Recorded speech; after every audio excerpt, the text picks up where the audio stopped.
Good morning, everyone. Here's your Mormon news update for July 2nd, 2024. First off, on June 23rd, the Church of Jesus Christ of Latter-day Saints created a new branch as part of the Abidjan West Mission District of the Church in Côte d'Ivoire. Wade Litchfield and London Litchfield, mission leaders in the area, were in attendance, and President Litchfield directed the creation of the new branch. Get ready for some mispronunciation, but I'm going to try my best. Inzanoun is a village in the Lagunas District, Agnes Trust region of Côte d'Ivoire, and has a population of 13,000 people. It is located 130 kilometers from Abidjan. Before the creation of the branch, members in this area met in a special group. Groups are small, organized gatherings of members overseen by a bishop, branch president, or mission leader. The groups are authorized by the area president and are usually created when member travel to a ward or branch is difficult. Missionaries were first sent to Inzanoun in June 2023 when there were just a few church members. In just 1 year, the growth of the church allowed for the creation of the new branch. 103 individuals attended the branch creation. Recently, a local building was remodeled into a chapel for the branch with a separate building that had meeting rooms and an outdoor baptismal font. President Litchfield said in his remarks, "As much as today we celebrate this new meeting house and being able to gather as a newly formed branch, let us remember that the strength of the church is not this building or any other building. As President Gordon B. Hinckley taught, the strength of the church is found in the testimonies of its members. The miracles of Inzanoun is not finished. What we have witnessed take place over the last 12 months is just one more miracle among the countless miracles that are part of the restoration of the gospel in this last dispensation." Meanwhile, in the Broken Arrow, Oklahoma stake, which is a Tulsa suburb, this letter was sent out. "Dear sisters and brothers, we are grateful to be serving with you at this time in this part of the Lord's vineyard. We look forward to the Tulsa temple and expect its location to be announced very soon. Through your faith and dedication, we know the Lord will hasten his work in the Tulsa area to create more wards, more stakes, and once again establish a mission in Tulsa. Today, with approval from the area presidency and the Quorum of the 12, we have merged the Wagner branch into the Tahlequah and Forest Ridge wards. We express our gratitude to President Blank, Bishop Blank, and the branch and ward councils of these three units for helping this transition proceed smoothly. We know these good members will be welcomed warmly into their new ward families. The Lord loves the members of the Wagoneer branch, and the Spirit that is ever present in their meetings will accompany them as they worship with the saints in their newly assigned wards. Change is hard, but we trust in the Lord and his direction. We are grateful for the faith of all who are impacted by this change and know the Lord has wonderful blessings in store for them and all the saints in our stake and in Oklahoma, with all our love." Two things stood out to me there. First of all, a branch got shut down, I'm assuming because it got too small. And second of all, they make mention to hoping that once again there will be a mission in Tulsa, meaning that has also gone away for whatever reason. And another related tidbit of information from the ex-Mormon subreddit, this time in Chandler, Arizona. It was announced in Sacrament meeting today that due to shrinking ward size, 2 wards would be absorbed into other wards. The stake will now only have 6 wards instead of 8. Another fine example of the stone rolling ...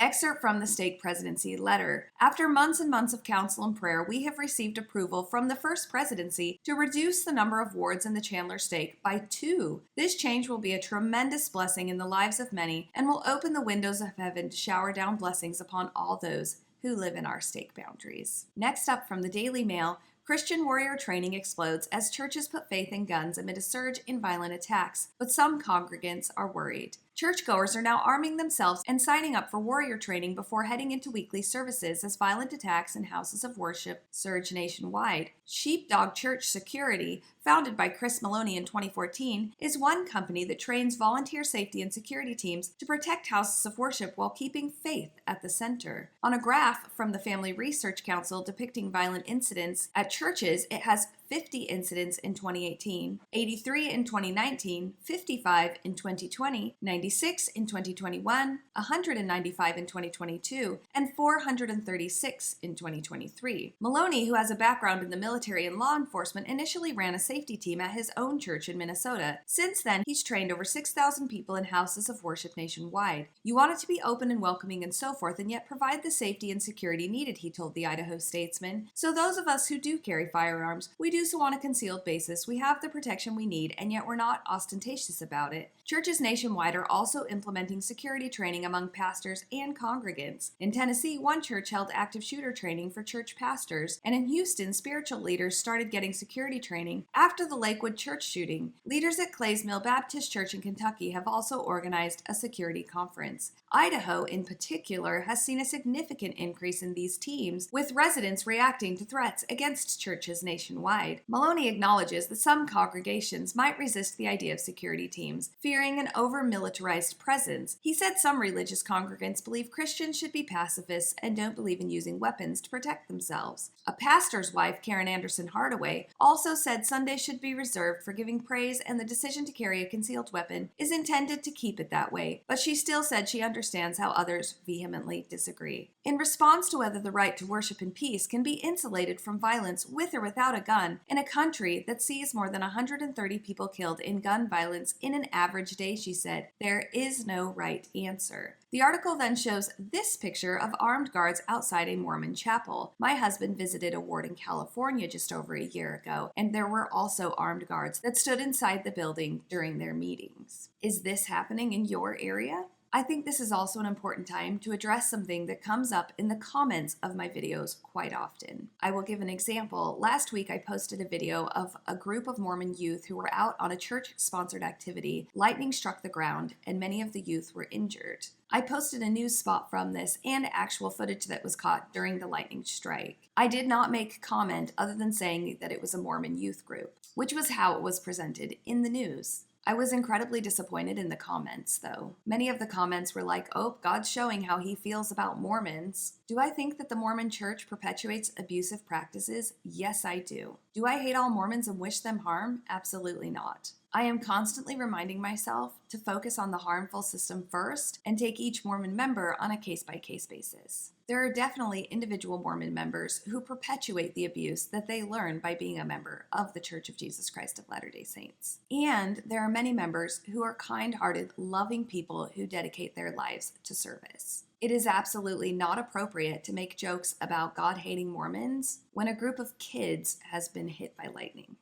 Next up, the investment arm of the Church of Jesus Christ of Latter-day Saints paid $133 million for a newly completed rental building in Plantation, Florida, property records show. Called the Ellsworth, the 8-story building is home to 315 units at 1301 and 1303 Southwest 80th Terrace, near the intersection of the Interstate 595 Expressway and South University Drive. The sellers, PGIM Real Estate and Fort Lauderdale-based Stiles Corporation, completed the 627,368 square foot property this year. The joint venture secured a $64.2 million construction loan from Wells Fargo in 2021, the same year it purchased the 4.3-acre site. The deal marks the second South Florida purchase in 7 months for Property Reserve, the church's investment arm. In December, the Salt Lake City-based investor bought an industrial park in Hialeah for $174 million.